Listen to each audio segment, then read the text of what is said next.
اور وہ بتا رہے ہیں کہ تمام کی تمام تعریفیں اللہ سبحانہ و تعالیٰ کے لیے ہیں، اور چاند اور سورج کو اللہ جلال نے مسخر کیا ہے۔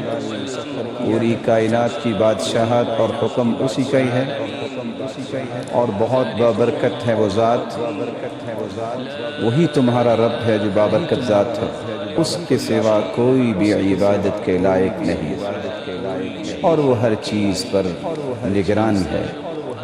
اس نے قرآن مجید کو نازل کیا ہے اپنی مخلوق کے ساتھ رحمت کرتے ہوئے اور ان کی اصلاح کے لیے۔ یہ کیسی مبارک کتاب ہے کہ اس کی ہر آیت محکم ہے، اور یہ اللہ ذوالجلال کے ان احکامات کو اس کی مخلوق تک پہنچائے گا، اور اللہ نے اس میں وہ دین بیان کیا ہے جو بہترین دین ہے، اور یہ بیان کیا ہے کہ جو بھی اچھے اعمال کریں گے ان کے لیے بہت ساری بشارتیں ہیں۔ اور اس بات کی میں گواہی دیتا ہوں کہ محمد صلی اللہ علیہ وآلہ وسلم اللہ ذوالجلال کے بندے اور اللہ ذوالجلال کے سچے رسول ہیں۔ اللہ ذوالجلال کا یہ لطف ہے اپنے بندوں کے ساتھ کہ انہوں نے ہادی و مرشد بنا کے بھیجا ہے محمد صلی اللہ علیہ وسلم، جنہوں نے دنیا کی تمام مصالح کو سامنے رکھتے ہوئے ان کی تربیت اور تزکیہ کیا۔ اللہ ذوالجلال کا یہ فرمان کتنا ہی خوبصورت ہے کہ اللہ ذوالجلال کی رحمت غالب ہے ہر چیز پر، اور اللہ ذوالجلال نے اپنی رحمت کے نتیجے میں اس پیغمبر کو مبعوث فرمایا۔ اس پیغمبر نے اپنی امت کی تربیت کی، جس کا تذکرہ تورات اور انجیل میں بھی موجود ہے۔ وہ ہر نیکی کا حکم کرتے ہیں اور انہیں ہر برائی سے روکتے ہیں، اور ان کے سامنے حلال چیزوں کو واضح کرتے ہیں اور حرام سے منع کرتے ہیں، اور وہ اغلال و بوجھ جو پہلی امتوں پر تھے، پہلے لوگوں پر تھے، رسول اللہ صلی اللہ علیہ وسلم نے انہیں اتار دیے۔ اور مومن وہ ہیں جو اللہ ذوالجلال کی مدد کے لیے ہر وقت تیار ہوتے ہیں، اور وہی لوگ فلاح پانے والے ہیں۔ اے میرے محبوب فرما دیجئے کہ میں تمہاری طرف رسول بنا کے بھیجا گیا ہوں پوری کائنات کے لیے، اور اس رب کی طرف سے مجھے رسول بنایا گیا جس کے سوا کوئی عبادت کے لائق نہیں۔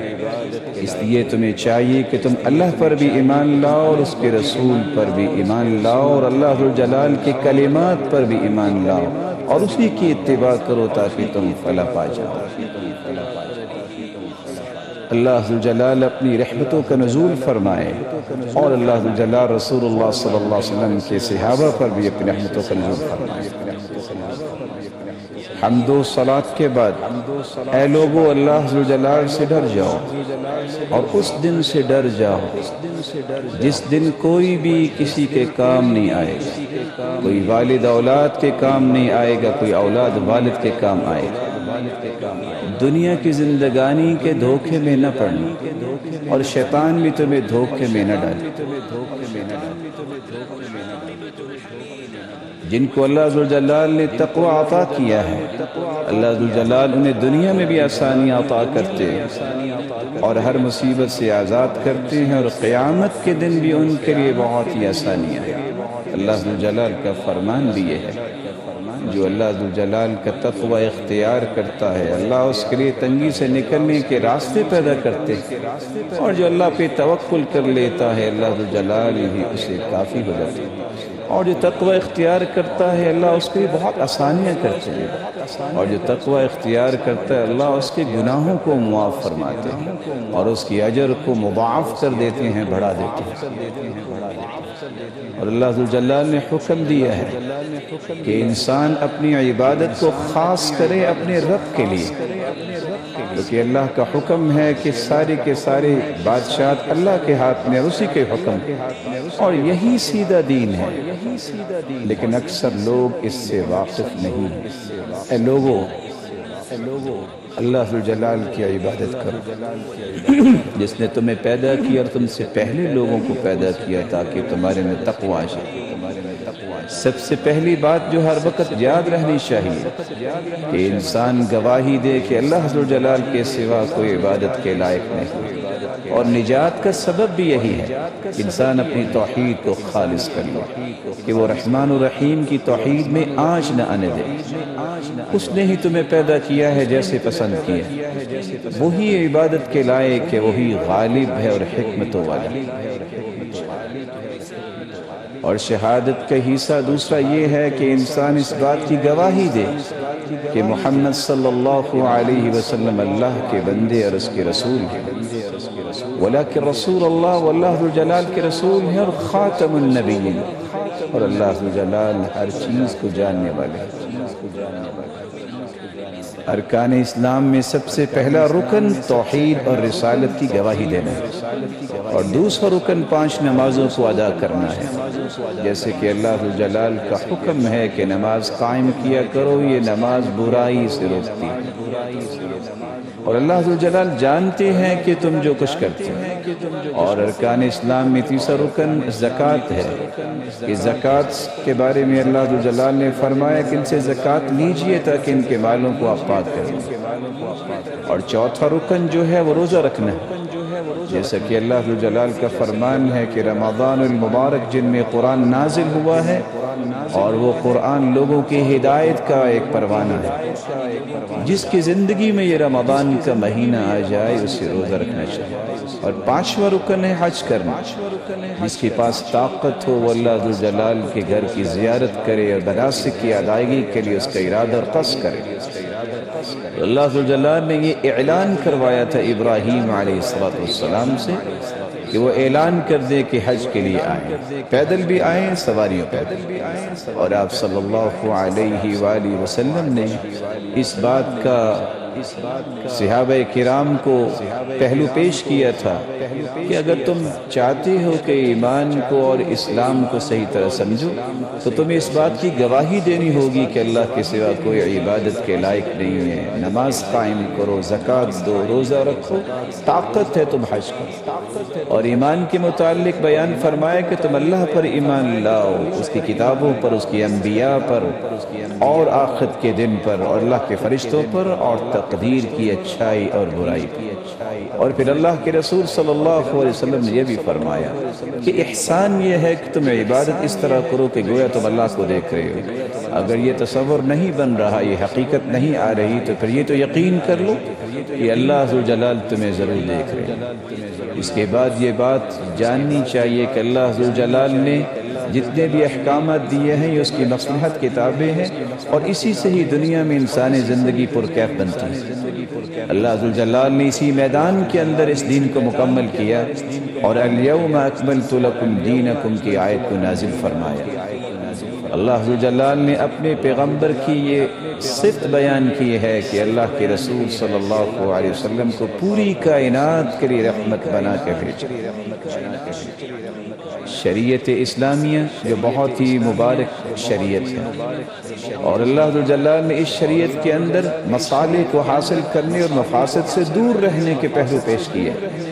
ایک مومن جو ہے وہ مقدم کرتا ہے ان مصلحتوں کو جس سے دین کی حفاظت ہو اور اس کی دنیا کے لیے حفاظت ہو، اور ہر قسم کے فساد سے بچنے کا حکم دیا ہے۔ جب بھی کوئی دنیا میں مسئلہ سامنے آ جائے تو مفاسد سے بچنا ایک مسلمان کی حکمت ہوتا ہے، اور جب 2 فساد سامنے آئیں تو چھوٹے فساد کو قبول کر لینا تاکہ امت کو بڑے فساد سے بچا لیا جائے۔ اور حدیث کے الفاظ میں آتا ہے، اور حدیث کے الفاظ ہے کہ نہ کسی کو تکلیف دو، نہ کوئی تمہیں تکلیف دے۔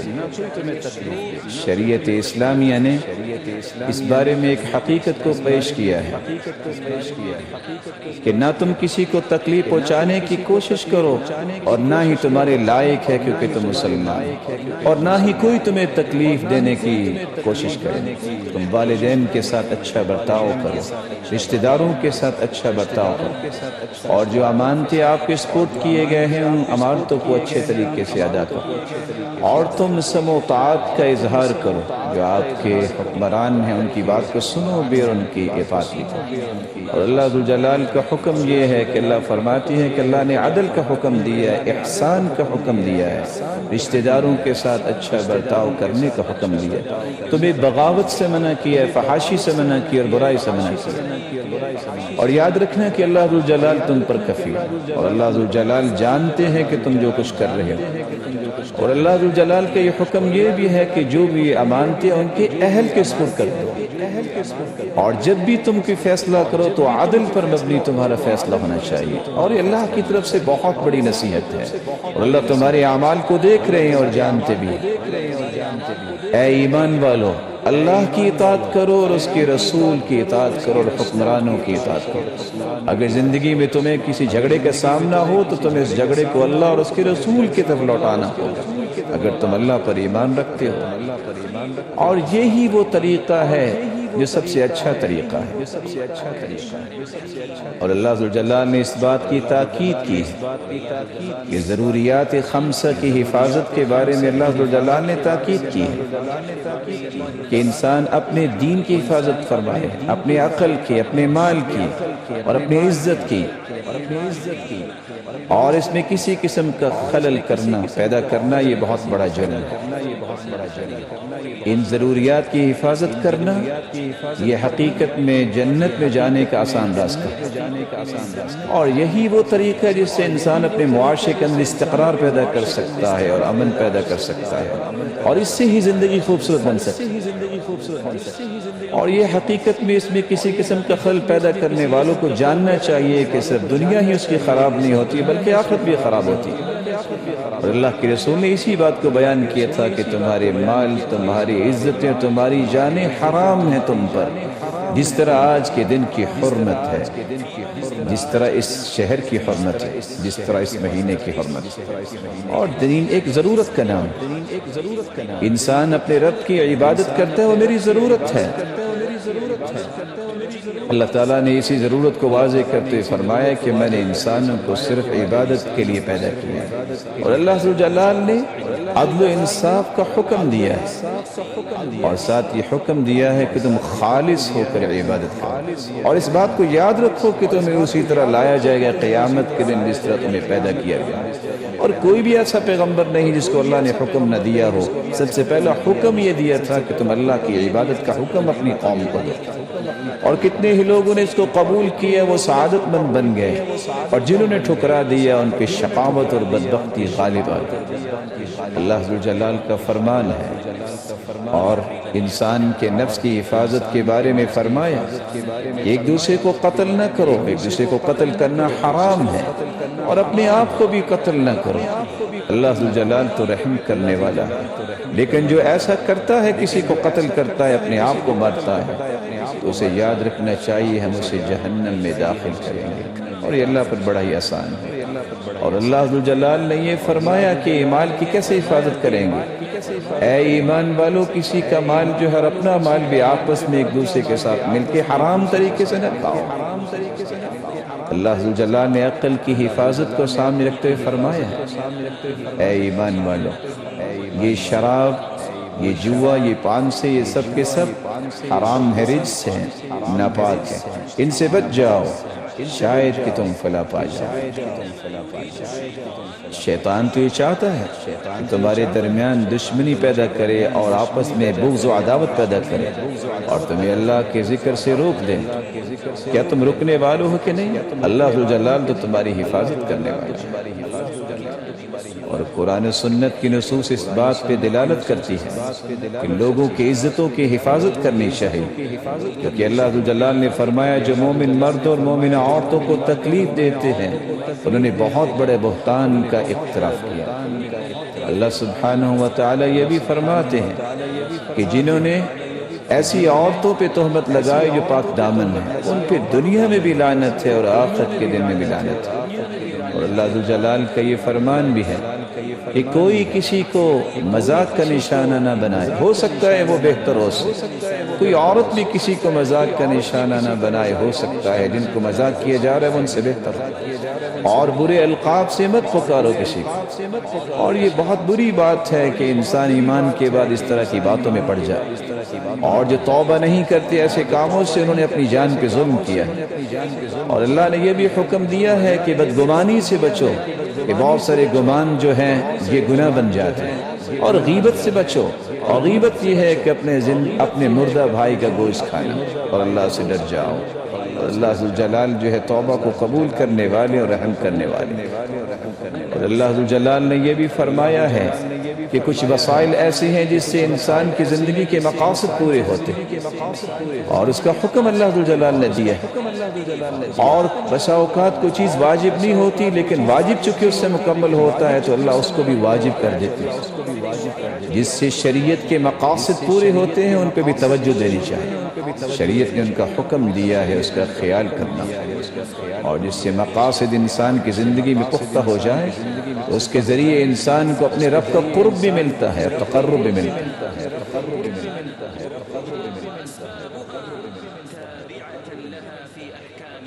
اور ان احکام کو سمجھنے بھی یہی مقاصد جو ہیں انسان کے کام آتے ہیں، بلکہ ہر کام کو اچھے طریقے سے اتباع کے ساتھ کرنے میں مددگار ثابت ہوتی ہے۔ اور انسانوں کی سلامتی کے لیے بہترین جو اصول اللہ ذو جلال نے دیا ہے کہ وہ مصالح کو سامنے رکھے، وہ دینی مصالح ہو یا دنیاوی مصالح ہو۔ اللہ ذو جلال کی اطاعت کرتے ہوئے، تقرب حاصل کرتے ہوئے ان مقاصد کو اختیار کرنا چاہیے۔ کبھی بھی اس میں انسان معاشرے میں اس پہلو کو غالب نہیں کر سکتا جب تک جو فساد کرنے والے ہیں اور امن کے ساتھ کھیلنے والے ہیں ان کو موقع نہ دے، اور اسے ہمیشہ اپنے مرکز کے ساتھ جڑا رہنا چاہیے اور اپنی ذمہ داریوں کو نبھانا چاہیے۔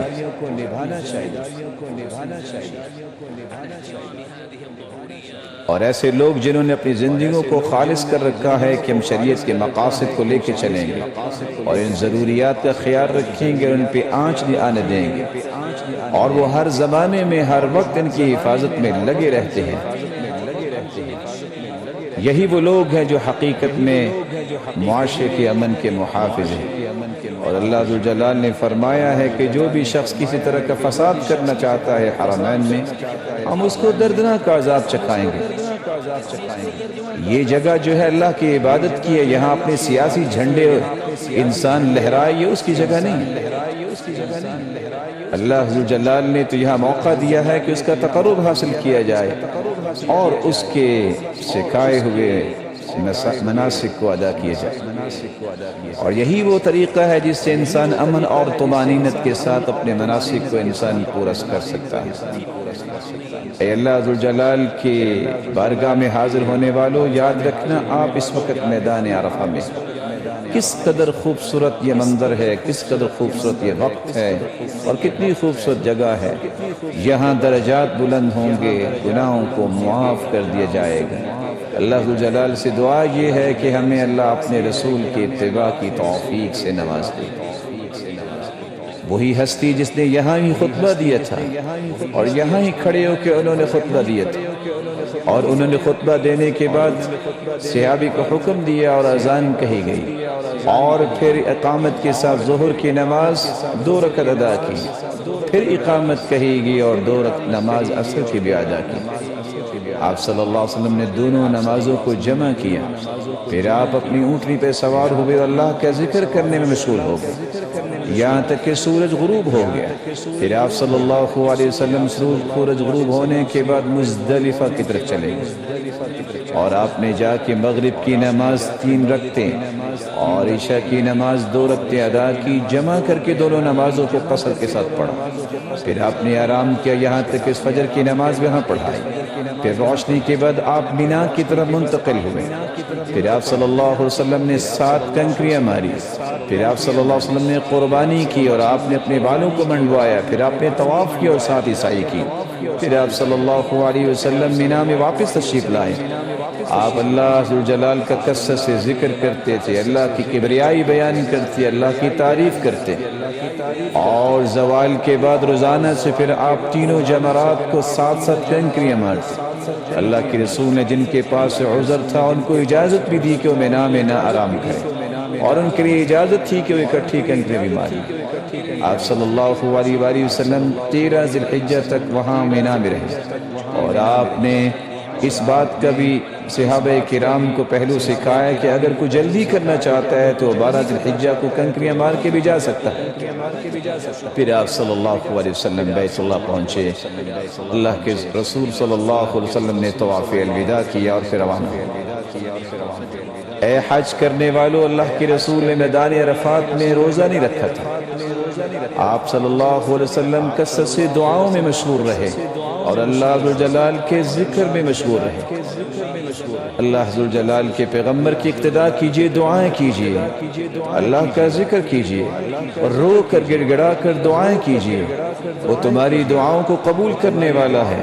خوف اور طمع کے درمیان زندگی گزارنے والوں کی طرح دعا کیجئے، اللہ ذوالجلال سے اپنے لیے دعا کیجئے، والدین کے لیے دعا کیجئے، اور جس کے ساتھ تمہارا تعلق ہے اس کے لیے دعا کیجئے۔ اور یاد رکھیے گا کہ جو کسی کے لیے ظاہر الغیب میں دعا کرتا ہے، اللہ اس کے لیے ایک فرشتے کو مقرر کرتے ہیں جو کہتا ہے آمین، اور ساتھ یہ کہتا ہے کہ اللہ میری بھی دعا اس کے حق میں قبول فرما۔ اور ان کے لیے بھی دعا کیجئے کہ اللہ ذوالجلال ان کی مدد فرمائے، وہ لوگ جو اس وقت دوا اور کس کس چیز کے محتاج ہیں، اللہ ذوالجلال ان کے لیے دعاؤں کو قبول فرمائے۔ اور کتنے وہ لوگ ہیں جنہوں نے دین کے لیے اپنی زندگیاں وقف کی، ان کے لیے بھی دعا کیجئے۔ اور وہ لوگ جو حرمین کی خدمت کے لیے اللہ ذوالجلال ان کو توفیق دی ہے، ان کے لیے بھی دعائیں کیجئے۔ اور سب سے پہلے خادم الحرمین شریفین کے لیے دعا کیجئے، اور جنہوں نے حجاج بیت اللہ الحرام کے لیے خدمات کی مواقع مہیا کی۔ اے اللہ میں دعا گو ہوں، اے میرے مالک تو حی القیوم ہے، تیرے فضل سے ہم دعا کرتے ہیں کہ تم توفیق عطا فرمائیں۔ خادم الحرمین شریفین اور ولی عہد کو توفیق عطا فرمائے کہ انہیں حجاج بیت اللہ الحرام کی خدمت کی، ان کی خدمت کو قبول فرمائے۔ اے اللہ انہیں جزائے خیر عطا فرما۔ اے اللہ جو وہ خدمات ان حجاج کے لیے پیش کر رہے ہیں ان کو شرف قبولیت سے نواز دے۔ اے اللہ ان کو بہترین اجر عطا فرما۔ اے اللہ ان سے جس طرح یہ خدمات قبول کیے ہیں حاجیوں کے حج کو بھی قبول فرما۔ اے اللہ یہ حجاج جو ہیں اپنے گھروں کو سالمین غانمین واپس جائیں۔ اے اللہ ان کی تمام حاجتوں کو پورا فرما۔ اے اللہ ان کی بخشش فرما دے۔ اے اللہ مومن مردوں اور عورتوں کو معاف فرما، ان کو ہر قسم کی مصیبت سے بچا۔ اے اللہ ان کے دین کی حفاظت فرما، ان کے مال و دولت کی اور ان کی عزتوں کی حفاظت فرما، ان کے اہل و عیال کی حفاظت فرما، ان کی ہر وہ خواہش کو پورا فرما جو جائز ہے، ہر مصیبت کو ان سے دور فرما۔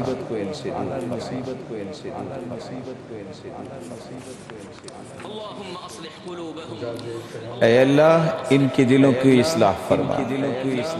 اے اللہ ان کو اپنے اپنے وطن میں امن کے ساتھ سلامت رکھ اور ان کو برکتوں سے نواز دے۔ اے اللہ ان سب کے معاملات کو خود ہی حل فرما۔ اے اللہ تو ہی پاک ہے اور تیری ہی پاکی بیان کرنا سب سے بڑی سعادت ہے، اور اسی پر ہی امام حج نے اپنے خطبے کا مکمل کیا۔